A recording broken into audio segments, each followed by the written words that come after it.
good augurs in the year 188 with the help of the architect Yoash of Petra and of Tichus. And this is written in Greek. And again, with good fortune, Zeus Oboda helped Irenaeus built this tower. With good fortune, good augurs in the year 188, with the help of the architect Yoash of Petra and of Tichus. There are a lot of problems with this text. For example, what's 188? 188 for what? Yeah. All right. What's the second thing? Zeus Oboda. Who the hell is Zeus Oboda? Zeus is Okay. Yeah. Zeus. All right. What else? We're in the Nabatean territory. What kind of stupid name is Irenaeus of Tichus? What's a good Nabatean name?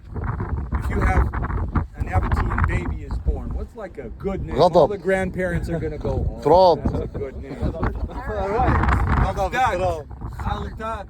Ravael. These are good Arabic Nabatean names. What's all this? Irenaeus of Tichus, where are all these names coming from? Be careful.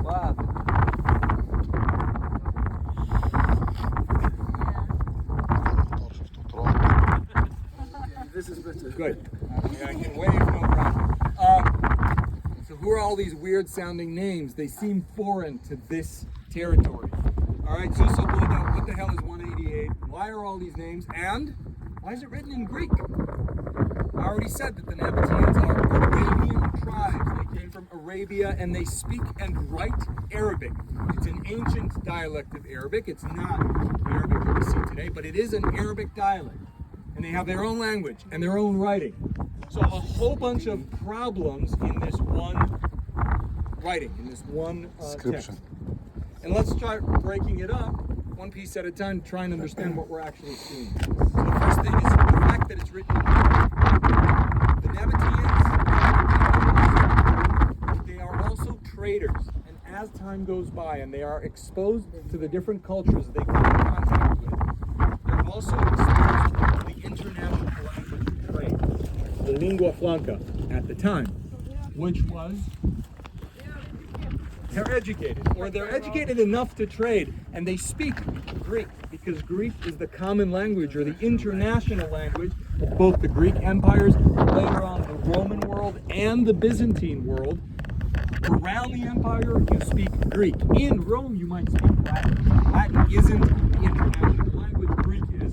And this group of traders slowly learned to use it, and eventually adopt it, just like we have a lot of English in Israel.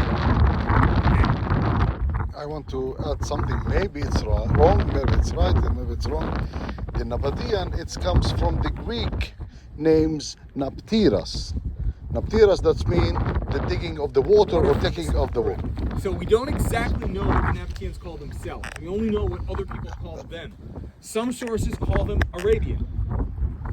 The Greek sources call them Nabatean, and these are people who are able to take water from the stone. That's where the name comes from. So even their own name, or the name that we use for them, isn't really Nabatean.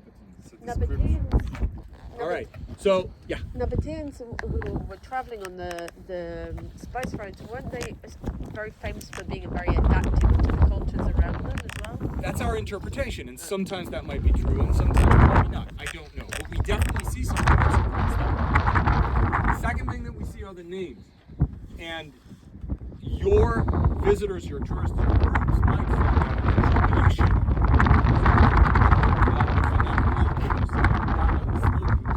And other groups around this area that make the same kind of adaptation, adopting fashionable names at the time. And all we need is to understand when this writing is from, to understand those kind of trends that happened all around. And for that, I need the year 188 to make sense. So it's 188 to the establishment of the province Arabia. That's the anchor. So the province Arabia was established in 106, and a new calendar was established at that moment. So start counting 188 years from 106, which brings us to 294. So basically what we're saying is this tower, or at least the dedication of this tower, is during the Roman period in this area. Once the Romans annexed the Nabatean kingdom, it becomes a province in the Roman Empire, and all of the different changes and processes that are going to happen in the Roman world are also going to happen here. So when does the Byzantine period start in this area? 325. 325, just like everyone else. So as opposed to when the beginning of the Roman period is, which is different in the Negev and in Judea, the Byzantine period starts at the same time. Okay? So 188 is essentially 294, marking or starting from the establishment of the province Arabia. And the last thing that I have is Zeus Oboda. What's Zeus Oboda? So what we're actually seeing is an example of a phenomenon called syncretism, which is the joining or meshing of different deities from around the world. And what we have, the original god, the original Nabatean worship is to a god called Dushara, or Du-El-Shak, the god from the east. And he's completely... Sorry? Two more. So it's Dushara, and at first he's on his own. Later on, he gets two female companions, Azat, Oza, and Elila. And those two start appearing with him. But all three of them are not statues. They don't have a form. And it's ممكن هيك شبكوها. هذاك بعرف انه زيوس. abstract, thank you. These are abstract figures, and the worship of Dushara is done in open shrines, open temples. All it is a stone that was stood up. And if you walk along the ancient Nabatean trade routes and you look on a hill, you'll see either a single stone or a large stone and two small stones next to it that were erected. That's an ancient Nabatean shrine. That's what it looks like. That's it. Later on, when one of their greatest kings, King Oboda, Hamelech Ovdat Hasheni, when he dies, he becomes a god. He was such a great king that after his death, he becomes a god, and the Nabateans start worshiping him alongside Dushara. Not necessarily together, but they both exist. And then, let's try and understand what happens there. I'm a Nabatean trader, and I've taken my goods to the harbor of Gaza, and I'm handing them over to a Greek sailor. Now, when I want good fortune, a successful trip, good weather, and safety, I pray to Oboda, Ovdat. When this Greek sailor wants safety, a successful trip, good weather, he prays to Zeus. All right, so there are a few options here, and some of them I really don't like. One, he's right and I'm wrong, and that's not good. Two, I'm right, he's wrong, which is not so good for him. And three, we're both right, we're just using different names for the same thing. Now, it doesn't matter which of the answers I like, the actionable conclusion is the same. I'm not going to risk it anymore. I'm going to dedicate it to both. From now on, my prayers, I'm not taking any risks. Zeus Oboda, together. And it's either the same, it's either different names for the same thing, or just to cover all of my bases, I got both of them up there. It happens also with Alexander the Great when he was in Egypt. They was calling him the god Pharaohs, but he's Zeus, he's son of Zeus. We see it in different places at different times for different people. This is just a really nice example of it written on a wall. That's all it is. Let's use this opportunity to look around and let's take off. So I'm pointing in that direction, and you can see the courtyard of the churches. That's going to be our last stop here on the Acropolis. And I'm going to take a left from there, looking at the hill with a whole bunch of white scars at the base. That's Mount Al-Kov. And if you like ancient rock art, early Bronze period, Middle Bronze period, and most importantly, intermediate Bronze period archaeological sites on that hill, beautiful rock art, Roman shrines. And the reason I'm emphasizing this so much is because you might get the wrong idea that is the only time that people went through this area or traded isolated or walk through this area, and it really isn't. This valley always drew people to it, at least as early as the early Bronze, and some archaeologists claim that maybe even before that. I'm going to the left, and you can see a bunch of trees at the base, but then if I go up to the horizon line, you can see trees far off in the distance. Machane Air Force Base is one of the 3 Air Force bases that were built in after the peace agreement was signed with Egypt. When Israel pulled out of Sinai, we lost a lot of military infrastructure, and to sweeten the deal, the U.S. government compensated Israel to make that deal, to make the peace agreement push forward. All right, if that's your only problem, you're losing military bases, fine, Uncle Sam will pay for it.